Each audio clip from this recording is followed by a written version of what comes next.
prazer estar aqui no museu, nessa exposição maravilhosa. E depois de longa data, eu voltar ao MAM, onde eu estive presente na minha trajetória de vida pessoal e artística, né? Assistindo filmes, exposições, participando de debates que tinha aqui no MAM. Foi uma vida muito intensa, né? O MAM tinha uma rotatividade, a presença do carioca se fazia muito intensa aqui no MAM, né? Do carioca não, de todo brasileiro, né? Que vinha, o MAM era uma referência muito grande, cultural, né? Mas você está me perguntando como eu conheci o Abdias, né? E como eu entrei para o Teatro Experimental do Negro. Bom, é bem complicado. Eu sempre levava a minha avó paterna para assistir o Ébrio, que minha avó adorava o filme do Vicente Celestino. E uma tarde, eu morava em Copacabana, em cima do Cinema Rock, e minha avó morava em Botafogo. E eu, ao descer naquela época do bonde, né? Ao descer do bonde para ir à casa da minha avó, que era lá quase no Maitá, um homem se aproximou e me perguntou se eu gostaria de fazer teatro. Então, para mim, eu tinha 16 anos, aquilo foi quase que um palavrão. Eu fiquei com medo, receosa, recuei.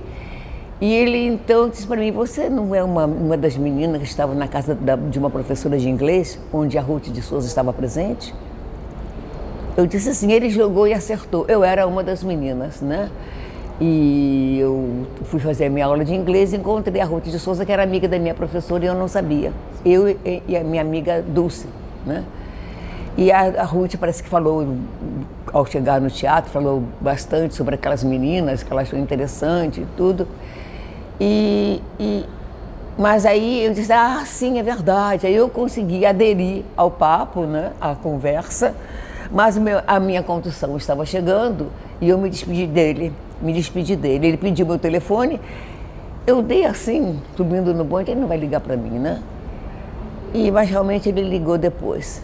E me levou ao teatro para assistir a primeira peça, comédia que eu vi, que foi com Bibi Ferreira, no Teatro Fênix, no antigo Fênix, A Herdeira.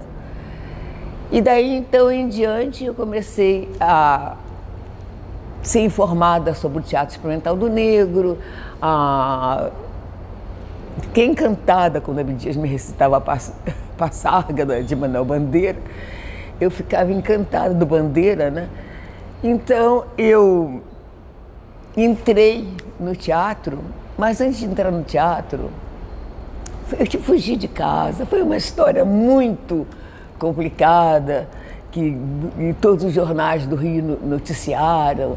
Teve um dos jornais, eu não me lembro bem se foi o Correio da Manhã, não me lembro bem, e disse que Abdias, que não era português, tinha raptado uma criolinha, essas coisas assim, né, bem depreciativas também, bem que realmente tocavam, mexiam com Abdias, aquele homem que principalmente para a época, com uma posição tão forte, tão firme, determinada como era o Abdias, incomodava muita gente, principalmente da questão racial, que ele abordava com muita intensidade e muita paixão, né? Mas, então eu tive o meu filho mais velho, o Henrique, que está aqui na exposição hoje, e Abdias então me levou. Mas eu não queria ser atriz, eu terminei o clássico, né? Terminei o clássico quando eu fugi de casa e eu queria ser escritora. E Abdias insistia, disse que eu tinha um rosto, uma mobilidade facial, que eu tinha toda uma carga emocional de atriz. Eu acabei cedendo e estreiei no musical intitulado Rapsódia Negra. Eu pisei nas tábuas, me apaixonei e não quis mais sair. Quer dizer, eu reduzi, tá bom? Reduzi bastante porque a história é muito longa. O TEM E foi um projeto da Abdias de político, social, não é? E racial, um projeto de socialização também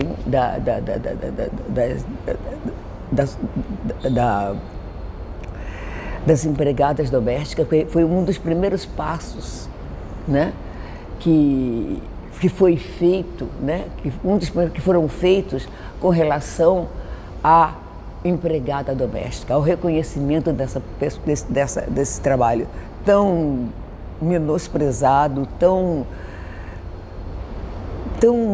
digamos assim, né, abaixo, né, do social, do nível, do patamar social. E Abdias foi uma das primeiras pessoas que realmente teve um olhar voltado, entendeu, para esse segmento da sociedade. E Abdias nos deixou esse legado de tomada de consciência da questão do negro dentro da sociedade brasileira e, além disso, juntamente, né, com esse lado social, político e racial, desenvolver, através do teatro, dar possibilidade, dar visibilidade, né, ao negro através da arte. Abdias nos deixa esse legado, né? Esse legado social, esse legado político, esse legado racial, né? E que envolveu, que foi muito importante e continua sendo, né, até a presente data, para o negro brasileiro. Eu não sei se eu quebrei barreiras. Eu acho que ainda não quebramos barreiras. Nós estamos ainda até hoje, até a presente data, nós estamos lutando, conquistando espaços, né? E a partir do momento que nós possamos um dia sermos não só sujeitos, mas realizadores também, aí eu vou concordar, eu vou admitir que nós estaremos quebrando barreiras. No momento, nós ainda somos uma das peças ali dessa engrenagem toda e não estamos em uma posição, né, que nós possamos admitir, né, que chegamos a um patamar desejado, né? Ainda fazemos personagens, muitas vezes estereotipados, na maioria das vezes convivemos com o estereótipo de uma forma muito intensa, né? E na minha época era bem mais pesado que agora, né? A exigência era muito maior, exigiam muito mais de nós, né? Então, Ruth de Souza, que foi uma das fundadoras do teatro, porque eu não fui fundadora do teatro, né? Eu cheguei depois, né?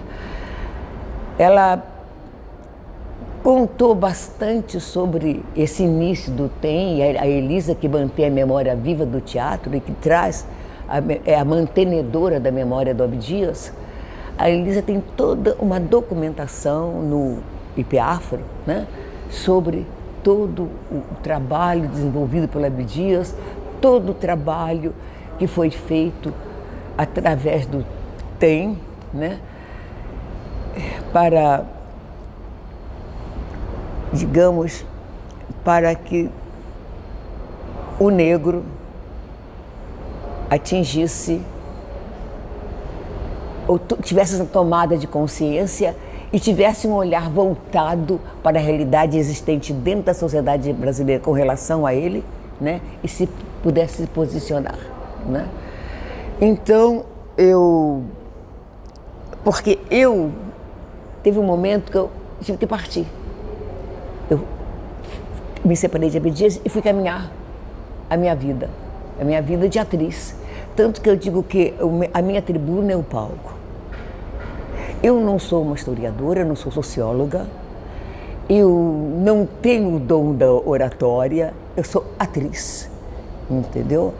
Então, a minha vida, né, ficou voltada a arte cênica, apesar de conviver, está integrada também, participando, aliás, de todas as outras artes em geral, tá entendendo?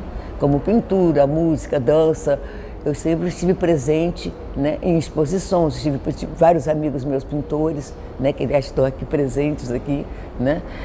E eu desenvolvi, eu gosto da arte em geral, todas as expressões artísticas, eu estou muito voltada para elas e elas me atingem de uma forma muito intensa.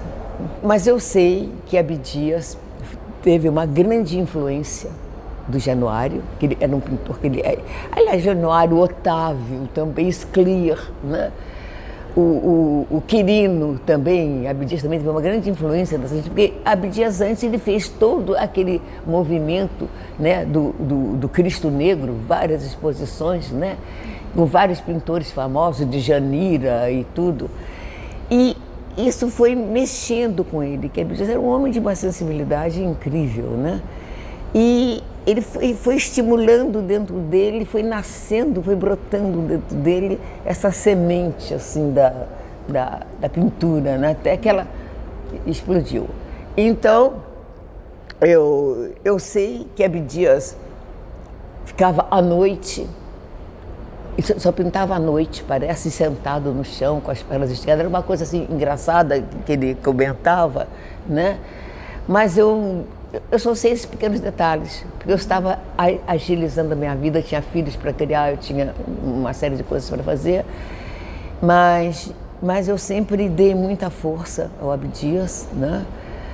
E ele conseguiu, através dessa essência da pintura, ele conseguiu, como você pode ver aqui, quadros belíssimos. Agora eu estou surpresa e tem um quadro belíssimo do Abdias, que é Tema para Léa Garcia, que é um dos quadros mais lindos do Abdias. É lindo, é como se fosse uma chumaria, assim, sabe? É muito bonito o quadro. Ele tem, aliás, Abdias tem, realmente, ele tem quadros belíssimos, ele teve uma sensibilidade muito grande, além de ser político, ator, jornalista, teatrólogo, né?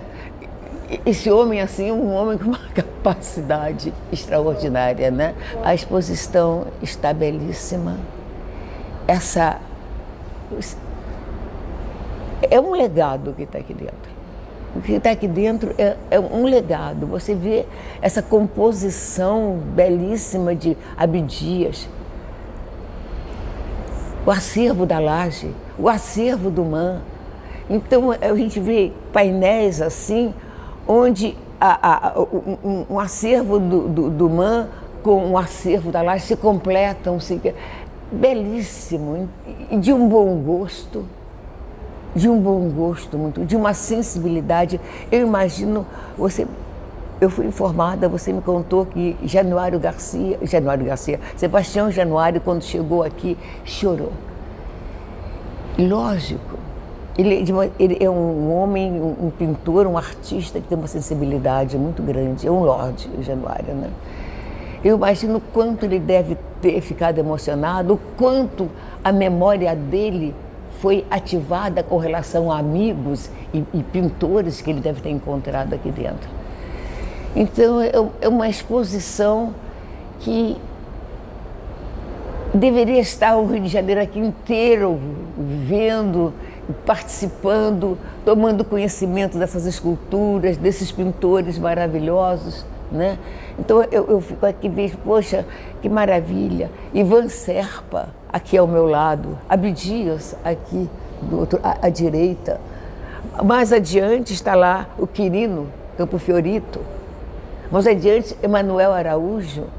Então, o Sebastião Januário, de cara, ele abre a exposição, né? Então, imagina a emoção do Sebastião quando chegou aqui e assistiu essa exposição belíssima, muito bonita, muito bem feita e, sinceramente, emocionante. Porque não existe nada isolado, tudo se completa. O acervo do MAN, o acervo da Laje e o acervo do IPEAFRO, eles estão dispostos de uma forma que eles se completam. Está muito bonito.